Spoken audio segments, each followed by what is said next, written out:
Panguva inokonzi Comrade Bombshell Geza aizikanwa kuti he was the main and the foremost critic wemutungamiri wenyika aiopoza presidency yapresident Emmerson Mnangagwa, matongero avo pamwe chete nezviito zvavaida kuita zvakaita sekuamenda constitution, maissues of corruption.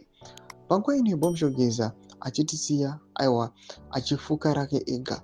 Panguva ino kuonekwa kunzi kwasara threats ari kunokonzwa akaita sana VP Constantino Chiwenga aiwa nemamwe magenerals mashoma. Sarabada mashoko mudanjiko panguva ino pamusoro meeting iri kutaurwa panapa namajeros aiwa to counteract these remaining generals. Don't subscribe or like on the bell icon.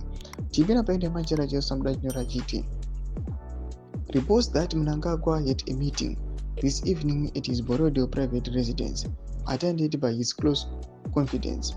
Impeccable sources say it was about Chiwenga Sanyatwe, and they wanted to know the whereabouts of Rugeje and his activities. Do mashukari kuda panguva ino pamusoro aiwa pema remaining generals akatora action mugore ra 2017. Panguva ino kuchionekwa kunzi they have managed and they were successful in deleting Comrade Bombshell Geza, and soon after his death takatoona vakutomhanya vakutogara mucabinet meeting vakutiita nhau dzekuamenda constitution. But panguva ino kuonekwa kunzi yava kuexpectiwa kunzi VP Constantino Chiwenga vachiita action, vachitaura panguva ino vachiita zvavangaita kustopa these moves.